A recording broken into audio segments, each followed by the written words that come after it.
Saudara-saudari yang terkasih, para bapak uskup, para pastor, suster, frater, bruder, kita semua yang berduka cita, kita kehilangan orang yang jasa dan cintanya luar biasa untuk kita semua. Semua renungan sejak Bapak Kardinal memimpin misa di Jakarta, khotbah Monsinyur Roni hari Sabtu, Monsinyur Datus hari Minggu, dan kemarin Monsinyur Domi, beserta dengan sambutan-sambutan para tokoh umat, masyarakat, dan pimpinan pemerintah maupun pusat maupun daerah, mengungkapkan siapakah Monsinyur Petrus Turang, Uskup Agung Emeritus Keuskupan Agung Kupang. Seandainya misa ini dilanjutkan terus-menerus, khotbah tidak akan habis-habisnya, karena kehidupannya begitu kaya. Yang membuat kita bersuka cita, bersyukur kepada Tuhan karena boleh berkenalan, mengalami perjumpaan, mengalami sentuhan pelayanan Monsinyur Petrus Turang, tapi sekaligus juga menyiratkan duka yang dalam, hingga mungkin air mata kita tidak keluar lagi karena duka telah berhari-hari, hingga alam meneteskan air matanya pagi hari ini. Bukan hanya air mata, tapi derayan tangis, mengungkapkan duka hati kita yang dalam mengiringi perjalanan hidup Monsinyur Petrus Turang. Beliau adalah seorang yang hidupnya keras. Keras bukan kepada orang lain, pertama-tama keras kepada diri sendiri, hingga ia pun tampak keras kepala dan keras hati, menuntut orang lain untuk keras di dalam hidupnya sendiri. Maka dalam pesannya kepada saya dengar, kepada para imam saat tabisan 19 imam, hendak para imam, gembala, jangan mencari diri sendiri, tetapi menghidupi identitas imamatnya, menyadari rahmat Allah yang begitu besar dalam dirinya dan hidup. Dan itulah Monsinyur Petrus Turang tidak pernah mencari dirinya sendiri. Mau disebut galak, mau disebut keras, mau disebut otoriter, tidak apa-apa. Yang penting ia mengabdi, ia setia kepada Allah dan mengabdikan diri secara total kepada umat dan masyarakat yang dipercayakannya. Maka dalam sebuah televisi dituliskan seorang pribadi yang telah mengabdikan diri demi kesejahteraan masyarakat telah tiada. Saudara-saudari yang terkasih, dalam hidup sadar tak sadar kita pernah berkomentar yang menyakitkan, seakan kita inilah yang paling pintar, paling benar, dan paling suci. Lihat saja, waktu kita nonton bola, kita teriak, "Tendang!" dan tidak ditendang, kita komentar, "Dasar bodoh." Padahal kalau kita tendang sini kita tidak bisa. Waktu nonton bulu tangkis kita bersorak, "Smash!" dan tidak di smash, "Dasar blow on." Kita bisanya komentar. Waktu melihat motor GP, kita juga mungkin berkata, "Susul, kepot, dasar pengecut." Sampai kita berjingkrak-jingkrak. Kita pandai berkomentar, tapi mungkin juga sulit untuk menjalankan komentar kita. Waktu pejabat negara atau petugas publik membuat kebijakan tertentu, entah untuk mengatasi wabah, bencana, atau ada sesuatu, ada yang berkomentar seakan mereka tak berpikir panjang dan tak menyelamatkan rakyat. Waktu Pastor Buada membuat kebijakan tertentu, orang bisa berkomentar, "Ah, dasar anak kemarin sudah kasih begini begitu. Demikian juga waktu pimpinan ordo provinsial membuat gebrakan, orang berkomentar, pencitraan diri. Waktu Uskup Agung Turang bersabda dan memberi perintah, apalagi menunjukkan jari, kita berkomentar apa? Mungkin juga tak berani komentar, takut disemprot lebih kencang. Walau demikian, para pejabat publik, para pelayan umat yang kita komentari masih melayani dengan sabar, dengan penuh kasih, bahkan sampai wafat. Saudara-saudari yang terkasih, dalam bacaan pertama Musa berhadapan dengan umatnya yang semau jidat dan seenak perut, maunya sendiri, punya pikiran dan jalannya sendiri, seakan-akan lebih bijaksana dari Musa dan lebih berkuasa dari Allah, hingga mereka menghujat Musa dan melecehkan Tuhan yang meminta Musa memimpin bangsanya. Seakan Musa hanya berpikiran sempit dan Allah itu tak punya rencana matang, hingga mereka berkata, "Mengapa kamu memimpin kami keluar dari Mesir, supaya kami mati di padang ini?" Dengan melawan orang yang diutus Allah, mereka melecehkan Allah sendiri. Mereka pun mengalami malapetaka karena melawan Allah dalam diri utusannya. Walau demikian, Musa tetap sabar dan Allah tetap mengasihi umatnya, hingga mereka pun diselamatkan dari bahaya maut karena dipagut ular tedung. Bahaya itulah yang kiranya ingin dihindarkan oleh Bapak Uskup Agung Petrus Turang selama mengembalakan. Ia tidak mau umat semaunya, kita bertindak seenak perut, memberontak, maka dia arahkan dengan caranya yang keras dan tegas, tetapi sesungguhnya penuh belas kasih yang luar biasa.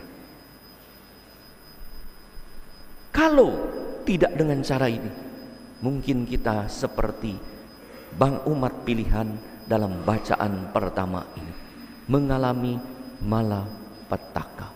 Justru dengan otoritasnya sebagai uskup, ia memberikan petunjuk. Yang salah ia sebut salah, yang benar ia benarkan. Itulah juga situasi yang dialami oleh Yesus. Ia berhadapan dengan orang yang menghujat. Mereka berkomentar dan bertanya, tetapi tidak mau mendengarkan dan tidak mau mengerti apa yang Yesus sampaikan, apalagi percaya pada Yesus, hingga Yesus agaknya mengalami dengan mereka tidak berdaya, kewalahan, tidak punya cara lagi untuk berpikir lagi, terserah mereka. Sekalipun demikian, Yesus tetap mengajar, bersyukur kepada Allah bahwa banyak orang percaya kepadanya karena ia selalu berbuat apa yang berkenan pada Allah, dan ia tidak pernah berhenti berkeliling dan berbuat baik.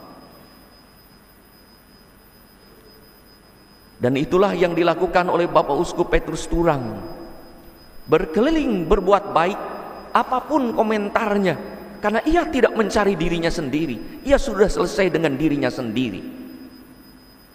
Maka berbahaya bagi para pemimpin, umat dan masyarakat yang belum selesai dengan dirinya sendiri, akan mencari diri sendiri, mengorbankan mereka yang dipercayakan kepadanya.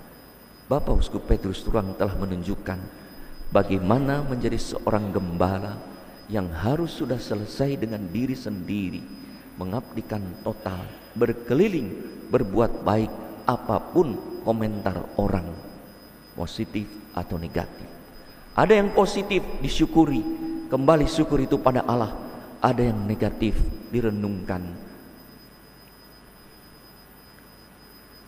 Saudara-saudari yang terkasih, saat menyaksikan ada orang yang mudah menghujat pejabat resmi atau gembala, bahkan usul sana sini walau tak punya otoritas dan kapasitas resmi, kita diingatkan oleh Tuhan hari ini untuk tidak sok pintar bagaikan orang buta yang mau menuntun orang buta, sok benar bagaikan orang yang mau mengeluarkan selumbar pada mata saudaranya, padahal ada balok di matanya, atau sok suci bagi orang yang mau melempari wanita yang berdosa seakan dirinya tidak berdosa. Mari kita menghormati dan memberi kesempatan kepada mereka yang mempunyai otoritas dan kapasitas resmi dalam hidup kita.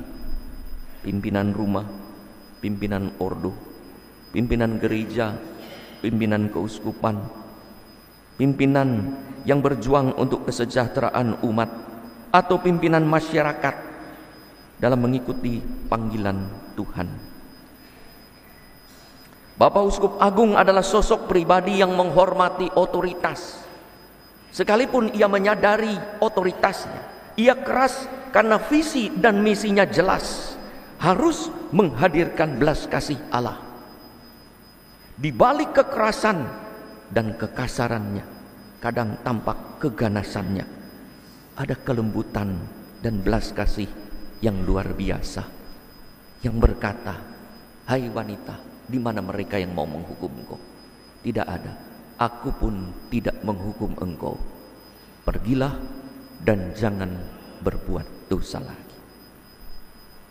Berapa banyak orang yang dimarahi dan mungkin mengalami sakit hati, tetapi kini bersyukur karena pernah ditegur.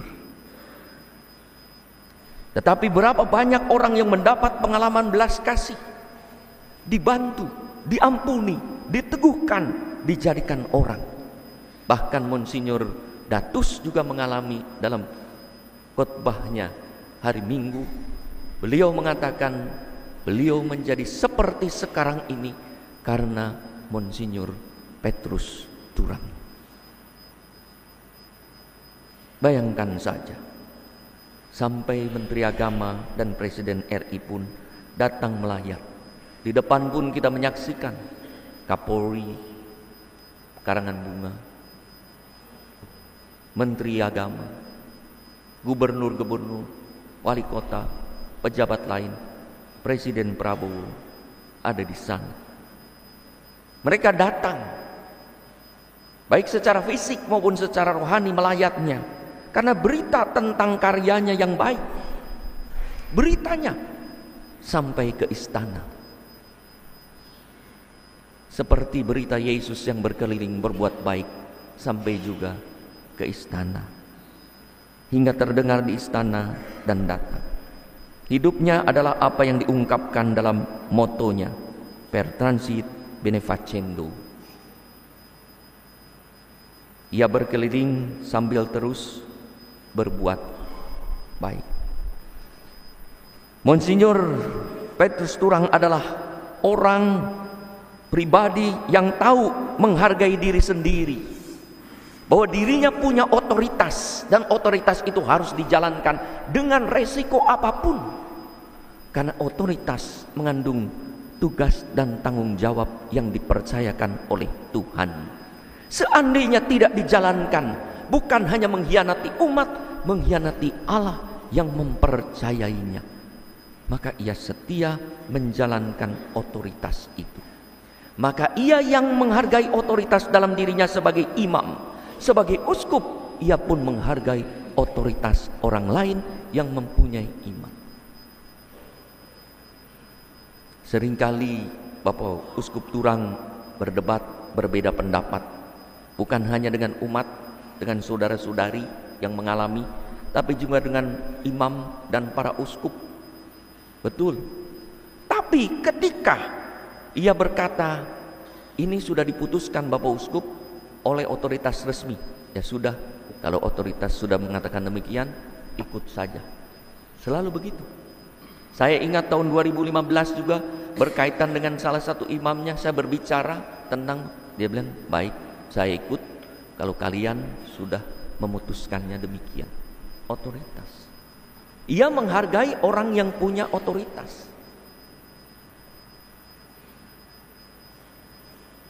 Maka beliau juga menghargai otoritas penggantinya, Uskup Agung Roni, untuk menjalankan kegembalaan, agar pengaruhnya yang kuat itu segera turun kepada Monsinyur Roni, maka ia pun meninggalkan keuskupan Kupang ini untuk tinggal di Manado, supaya orang mulai mengarahkan diri pada kegembalaan Uskup Agung Roni. Bukan tanpa pengorbanan, pasti ada pergulatan hidup, tapi itulah yang ia buat. Ia harus menghargai otoritas yang Tuhan percayakan. Jangan sampai ketika ia ada di sini, yang dicari masih Uskup Agung Turang, maka ia pergi. Dan hari ini beliau kembali secara spiritual untuk menemani kita. Hari Jumat minggu terakhir bulan Maret, saya berkunjung karena hari Kamisnya Bapak Kardinal Ignatius telepon saya. Beliau berkunjung, Bapak Uskup Turang sudah omong banyak, sudah berbicara dan sudah meminta makan. Maka saya terdorong, paginya Jumat saya datang ke rumah sakit. Saya berkunjung, ia seorang diri sedang tidur. Saya tidak mau mengganggu, saya masuk ke ruang ICU. Saya duduk di sampingnya, berdoa kurang lebih 20 menit. Baru ia mulai berteriak kesakitan, rupanya menahan sakit. Saat itulah saya bangun, saya sentuh Bapak Uskup. Lalu Bapak Uskup membuka mata, dia tersenyum, tapi tidur lagi. Akhirnya saya biarkan tidur, karena saya dengar berhari-hari tidak bisa tidur. Lalu dua keponakannya hadir tidak lama, saya lupa Paula dan Nancy ya. Ada dua pokoknya. Lalu berkata bahwa Bapak Uskup baru saja menjalani operasi, dikeluarkan cairan sehingga mengantuk.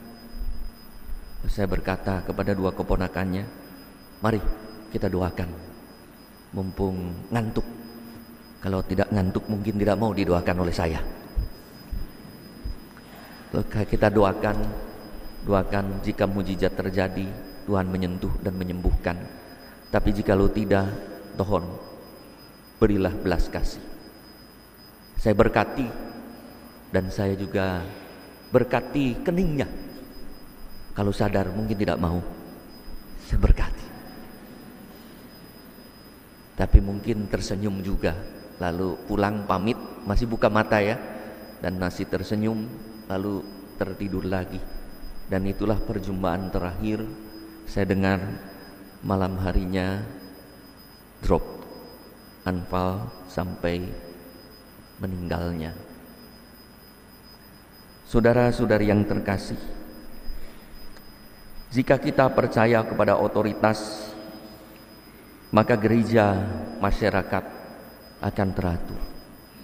Mari kita dukung, mari kita bergotong royong mengikuti arahan mereka yang mempunyai otoritas dan kapasitas resmi dalam panggilan hidup kita. Monsinyur Turang telah memberi contoh yang luar biasa. Belas kasih, kemurahan hati yang sangat menonjol. Banyak orang diberi, baik secara material maupun secara spiritual. Diberi nasihat, diberi barang, diberi uang, diberi pelayanan, bahkan sampai ke daerah-daerah. Perhatiannya luar biasa, tapi otoritasnya sangat kuat. Kita doakan dan Bapak Uskup Turang ke tempat istirahat yang aman dan nyaman, berbahagia bersama Tuhan. Monsinyur Turang, terima kasih atas jasa dan cinta luar biasa untuk gereja dan bangsa, untuk umat dan masyarakat.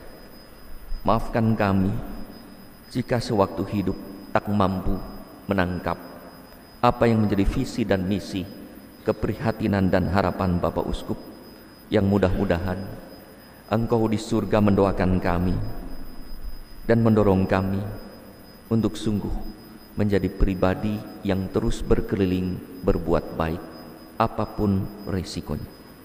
Selamat jalan, doakanlah kami.